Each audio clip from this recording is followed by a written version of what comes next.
Hello friends, Red here. Yes, I have a face now.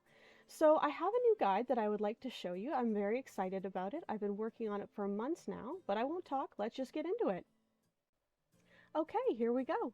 The title of this video is along the lines of basic PvE build guide for every character, and that is not hyperbole.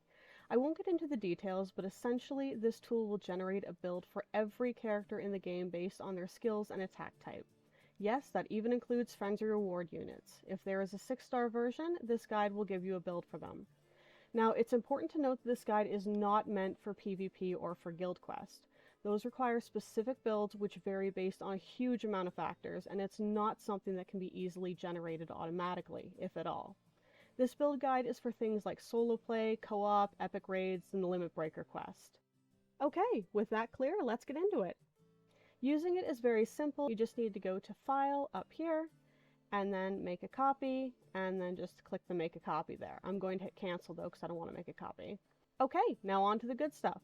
First thing you need to do is go to the red search tab down here at the bottom, and type in the name of the character you want in this box.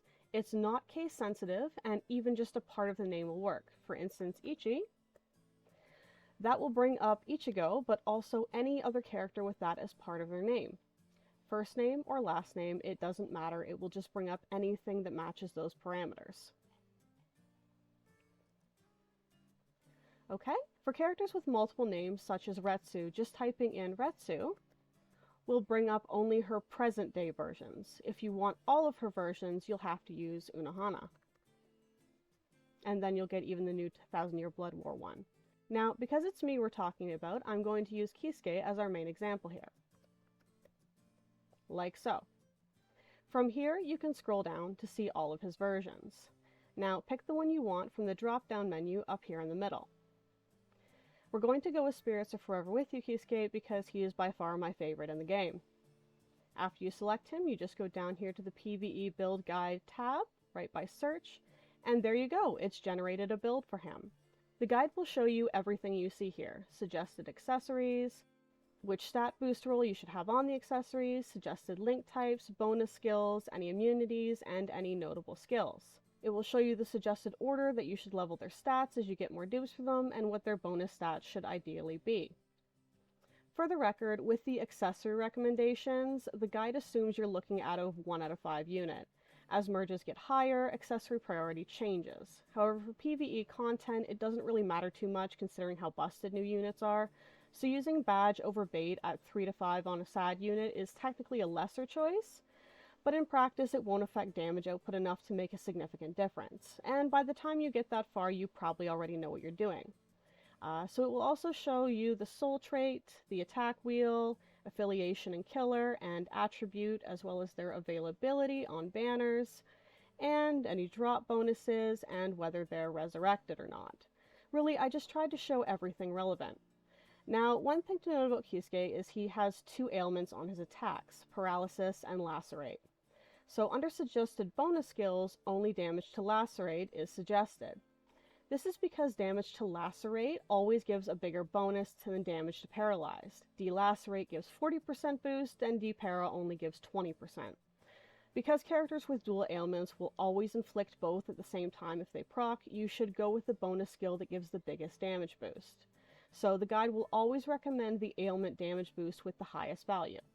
Okay, let's go back for another Keisuke example. So technical Keisuke is meant for Guild Quest, so what happens when you select him? Well, it will generate a recommended PvE build for him, but now you'll see a message over here in red that informs you that Keisuke is meant for Guild Quest, therefore this may actually not be a good build for him. It directs you to the BBS subreddit for help on that one. Sorry, I just didn't know where else to send people. So what does that mean for Brave Battle units? Well, if we go up here and put in Yama and go to his new version, you'll notice here it says input must fall within specified range. That's a failing of Sheets I can't really help. Unfortunately, it just says it's an error because Keisuke doesn't fit the parameters of Yamamoto, obviously. So it just says that, just select Yamamoto and go about your business. So here, again, it also says that this unit is meant for brave battles, which means this guide may not be a good build for them, which it certainly is not. And so keeping with the 1000-year Blood War trend, we'll go back here. So what does it show for drop units? So if you select a drop bonus unit, it will show you up here which drop bonuses they actually have. It loads in all of them. Additionally, if a character has coin drop or jewel drop as bonuses, the guide will suggest those as skills in case you want to use them mainly for farming, which I will show you over here.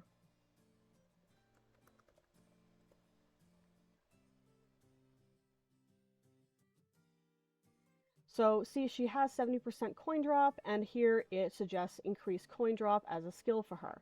Of course, it does still suggest the general good build for them, just in case you still want to use them for PvE in general. And that's it! You can use this for any unit in the game.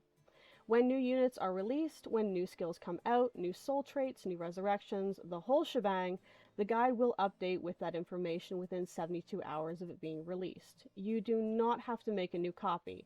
Your own copy will update with the new info as long as you have an internet connection. The front page here will always show you which the newest units are and how current the guide is. The only thing is that you may need to refresh the guide for the changes to show up faster. That's refreshing the page itself, not just opening the guide in a new tab. Now, I future-proofed heavily and I can update almost anything remotely. However, 𝗧𝗏 has been throwing a lot of curveballs lately, so what happens if 𝗧𝗏 does something I couldn't account for with the guide? Well, I put a failsafe in for that too. On the search tab, if 𝗧𝗏 does something that the guide cannot handle, as is, I will press a magic button on my end and that will cause this to happen on everyone's guides.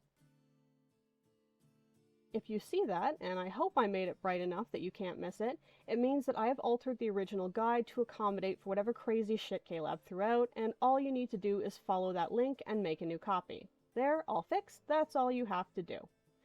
And that's it for my explanation. If you notice any errors in the guide, please let me know because I can fix them remotely just like I update it remotely, and those corrections will reflect across every copy of the guide that's been made. One last thing to note actually is if you go up here and you just don't put anything in, it will load every single 6-star character in the game. So if you have a slower computer, that may lag you out a bit, so generally it's better to just put that if you just want to not load anybody. And this, of course, if you want to reset it, just go to select version, and this here at the bottom will have blanked out. So I do have links to all my other guides here if you wanted to search those up, but if this is all you're interested in, don't even worry about that tab. So I haven't gone into much detail about how this actually works. I was more concerned with explaining how to use it, but if enough people are interested in how it functions, I can make a video going more in depth about it. But for now, that's all. I hope you find it helpful. Take care.